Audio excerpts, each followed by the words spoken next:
Wa alaykoum salam, barakatuh. Ok. Qu'est-ce qu'il faut? C'est lancé à l'unité. D'accord. Bismillah les frères, bismillah. Que des garçons. Ah, association malfaiteur.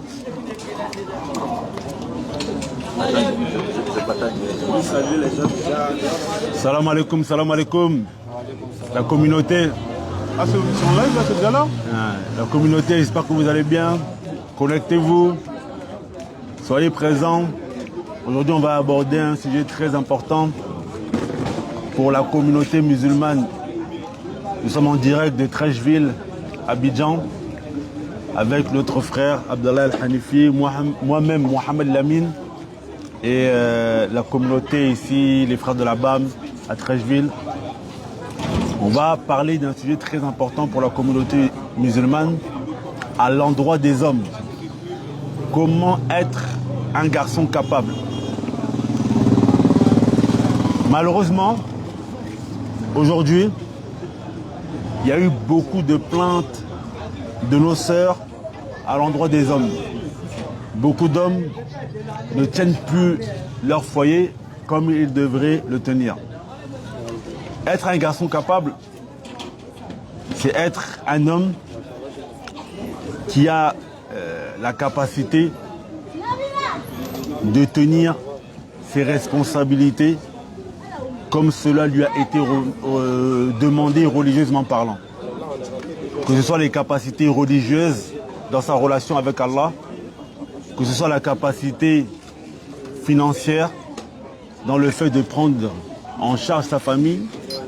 Le prophète sallallahu alayhi wa sallam a dit dans un hadith: Kafa bi mar'i ithman an yudayyi'a man ya'ul.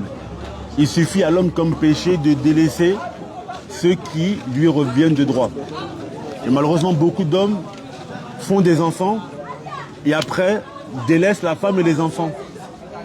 Et celui qui fait ce genre de choses, on ne peut pas dire de lui que c'est un garçon capable. Avoir la force physique, parce que l'homme capable est celui qui a la force physique pour pouvoir défendre sa famille. Parce que le rôle de l'homme, c'est de mettre en sécurité sa femme et ses enfants. La force physique est nul tabou en religion, de pouvoir aussi donner du plaisir charnel à son épouse. Car il y a des hommes qui ne remplissent pas ce devoir. Et beaucoup de femmes se plaignent de cela.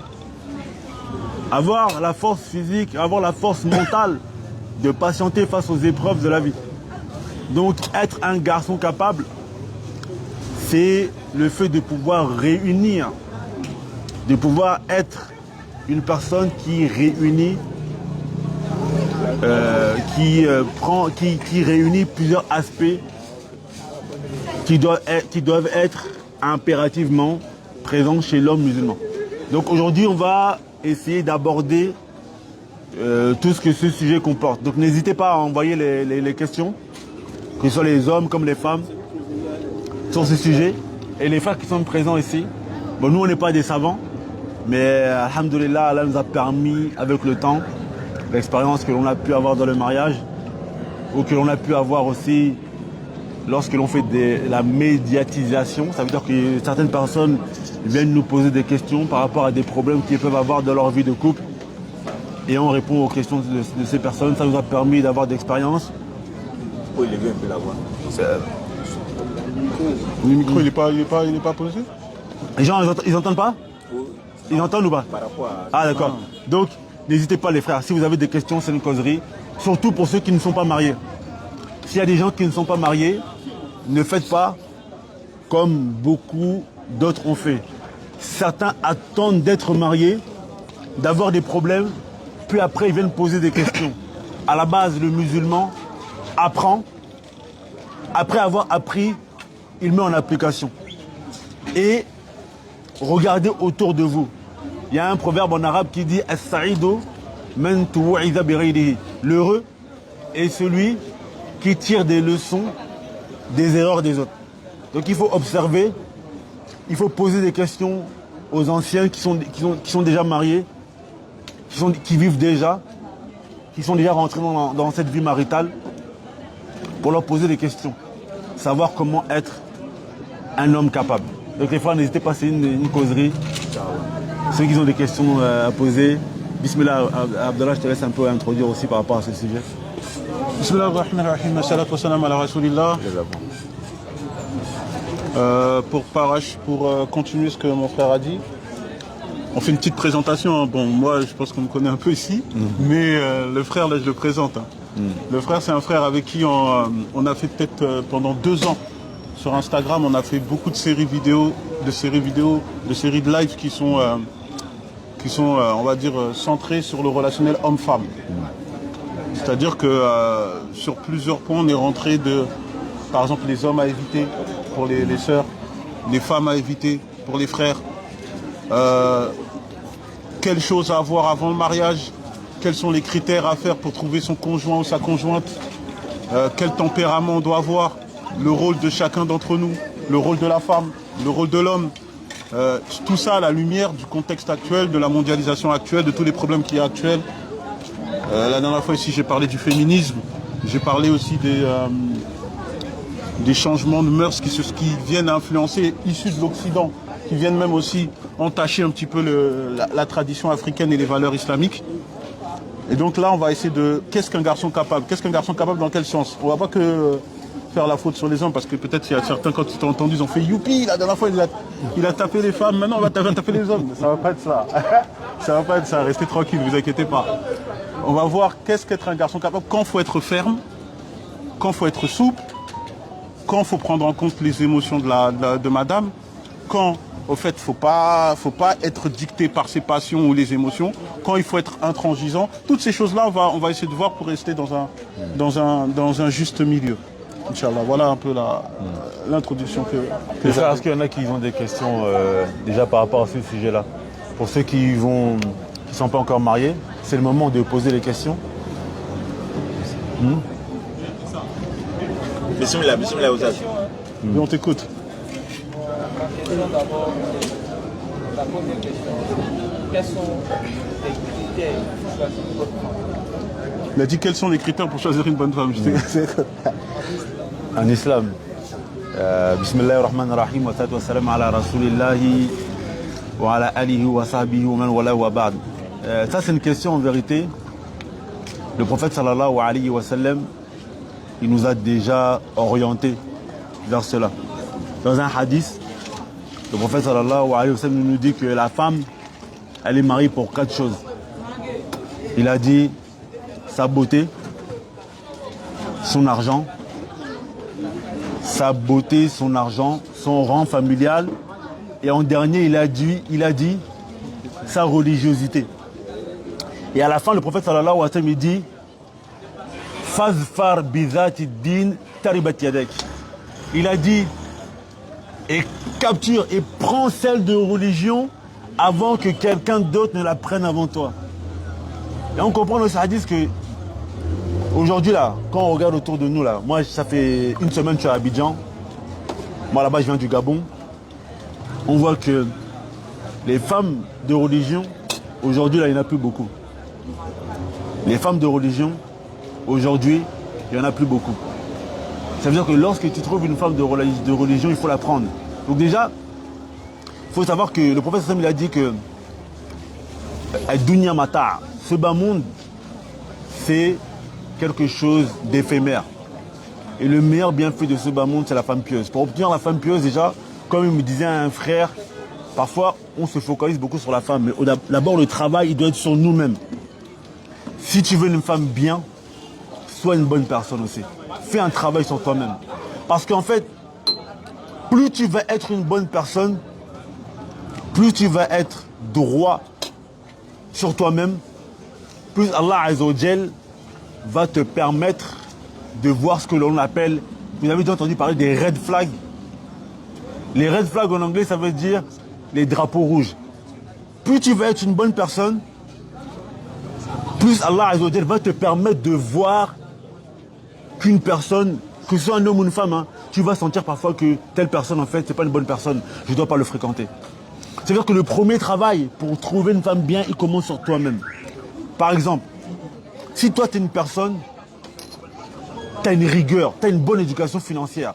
Tu sais que j'ai 1000 francs CFA, je dois me rendre à tel endroit, ok, je dois faire telle chose, je veux bien gérer mon argent. Quand tu vas voir une femme qui gère mal l'argent, tu vas dire non, celle-là, c'est gâté, il ne faut pas que je m'approche trop d'elle. Parce qu'une femme qui gère mal son argent, à elle-même, c'est une femme qui va sûrement mal gérer ton argent. Et une femme qui gère mal son argent, ton argent à toi, c'est une femme qui va te coûter cher.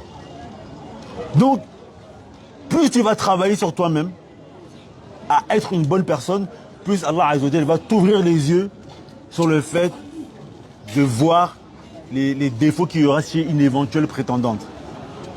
Ça, c'est pour commencer. Ensuite, la femme bien, c'est la femme qui essaye de craindre Allah Azza wa Jalla dans tout ce qu'elle fait. Dans sa prière, la première chose que tu dois regarder chez une femme, c'est comment elle est sa prière. Parce que c'est la première adoration sur laquelle on va être questionné. Sa relation avec Allah Azza wa Jalla, comment elle est dans sa prière. Ça, c'est la première chose. Comment elle est dans son comportement avec ses parents. Regardez sa famille aussi, ses parents. Comment ils sont ses parents. Est-ce que c'est une femme qui est propre? Bon, je ne sais pas comment c'est ici, vraiment en Côte d'Ivoire, etc. Les défauts qu'il y a principalement chez les femmes, mais des choses comme ça, regardez comment sa famille elle est. La réputation qu'elle a dans son quartier. N'hésitez pas à aller voir dans le quartier où elle habite. Est-ce que c'est une femme qui est connue pour découcher la nuit, pour sortir, etc. N'hésitez pas à aller enquêter. Ça, c'est vraiment des choses à ne pas négliger. Mais l'un des plus gros travaux, il commence sur nous-mêmes. Et essaye d'être une bonne personne. Normalement, quand tu es une bonne personne, tu vas voir les red flags, tu vas voir les drapeaux rouges. Allah Azza wa Jalla, il va t'ouvrir les yeux. Il va te dire non, elle là, si elle fait ça là, c'est qu'elle est capable de faire aussi telle ou telle ou telle ou telle chose. Allah Ta'ala, Allah wa alam, je laisse à mon frère Abdallah continuer pour la suite. Vous avez vu, ça c'est le formel. Hein. moi, je veux taper dans le plat. Hein. On dit de bien parler, sinon ce soir tu auras ton billet. Il peut me donner le billet. Qui peut me prendre la sourate 3, verset 14? Sourate 3, verset 14. Tu me prends sourate 3, verset 14. Avant de prendre sourate 3, verset 14. Tout le monde participe. En fait, le problème déjà, le frère, t'as le verset, attends, avant de le dire. La chose, c'est que déjà, on doit connaître la nature de l'homme. Sourate 3, verset 14, verset 14. Garde ça sur le côté. Garde ça sur le côté. En fait, d'abord, on doit connaître la nature de l'homme. Est-ce que vous aimez les femmes? Non. Parce que je vous ai dit, ici, lui, c'est formel. On a dit, ici, c'est le grain, non? On va parler à l'aise ici. Il y a le café qui est là, il y a le thé qui est là. Vous aimez les femmes? Les frères, vous aimez les femmes? Beaucoup? Toi, t'aimes beaucoup les femmes? Non, faut pas avoir peur, faut pas avoir honte. Aimer les femmes, c'est pas un problème. Hein. Toi, t'aimes les femmes, mon frère? T'aimes les femmes, hein? Ah, c'est bon, hein? Bon. Tu veux une femme, 2 femmes, 3 femmes? Toi, tu veux combien de femmes? Toi, tu veux 4? Regarde combien il est courageux, lui. Lui, il veut 4. Toi, tu veux combien de femmes? 4? Tu vois? Ici, ils sont gourmands, hein. T'as vu, tu vois, ils disent 4 direct, hein. Ils font pas de... Voilà. Par exemple, chez nous, en Europe, de dire comme ça, je veux 4 femmes, Moussiba. Ah bon? Ah, tu peux pas dire comme ça, je veux 4 femmes. Ça va froncer vite les sourcils. Mais pourtant, Allah subhanahu wa ta'ala, il a dit quoi dans le Coran? Sourate 3, verset 14, je t'avais dit. On a enjolivé aux gens l'amour des choses qu'ils désirent.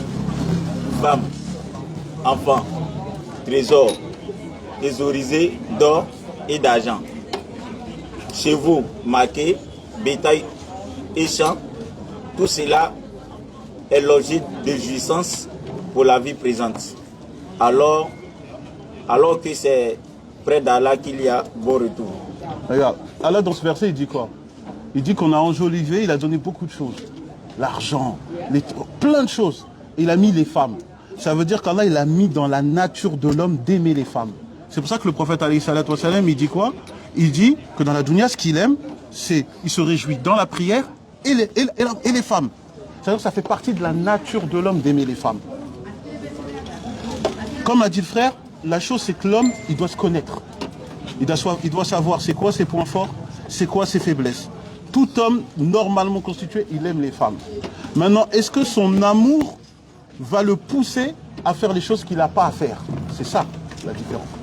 Est-ce que le fait d'aimer certaines femmes ou des types de femmes, avec cette femme-là, eh ben alors tu vas te retrouver à faire des choses que tu n'as pas à faire vis-à-vis d'Allah subhanahu wa ta'ala. C'est ça le problème.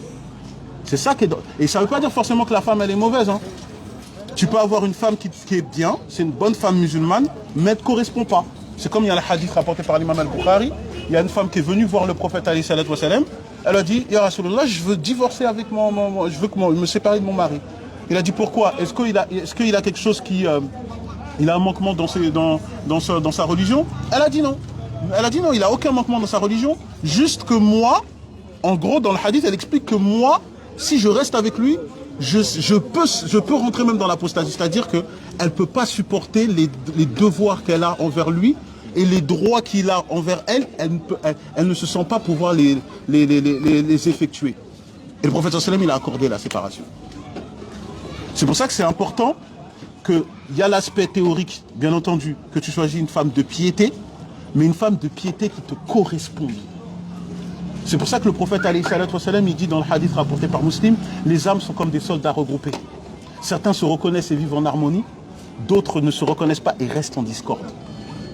La preuve, tu vois, il y a Zayd par exemple, avec Zeynep, les deux ils sont pieux, mais les deux se sont séparés, parce qu'ils n'étaient pas compatibles. Donc il y a des choses que toi, les critères, il y a des critères âme, il y a le critère général qu'à la base tu ne prends pas une femme qui est comme ça, mais il y a des défauts que tout le monde a des défauts. Moi j'ai des défauts, toi tu as des défauts, tout le monde a des défauts. Toi tu dois juste regarder quelqu'un que tu sais que tu peux supporter ses défauts et elle peut supporter les tiens. Tu vois un peu la compatibilité. C'est ça la chose. Mais sinon parmi les critères que par exemple une femme tu la prends pas, ça c'est clair et net et tu ne la prends pas. Par exemple quand tu vas dans Surat 4 verset 34, on te dit les hommes ont autorité sur les femmes. Et les femmes vertueuses sont obéissantes envers leur mari. C'est-à-dire qu'Allah subhanahu wa ta'ala, il met le lien entre la vertu et l'obéissance. Si tu vois déjà une femme qui est rebelle, qui a du mal avec l'obéissance envers son mari, oublie. Oublie, il faut oublier ça. Même si j'agace les gens là, il faut oublier ça. Elle est pas, tu sais que c'est une femme qui n'est pas obéissante. Une femme qui a une énergie masculine. Parce que l'homme déjà, l'homme représente l'autorité.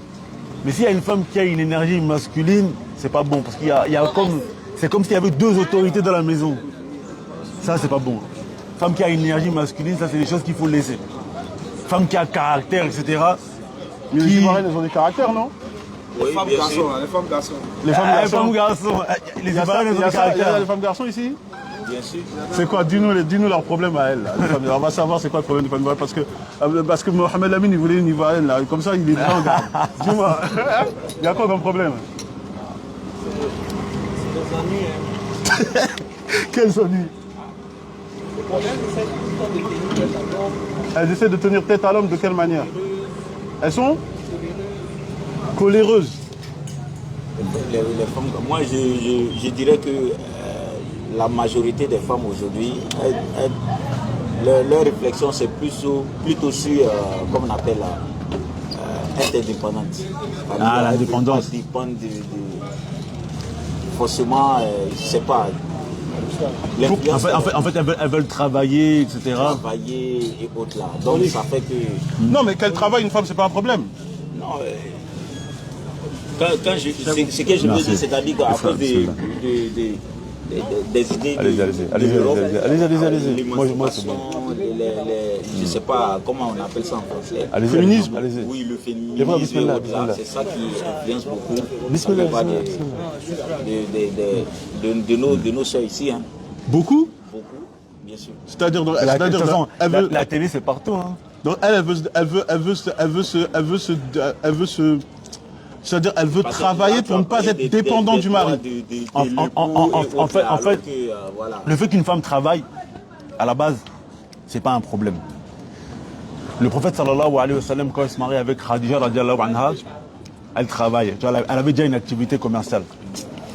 Le problème aujourd'hui, c'est que c'est dans quoi la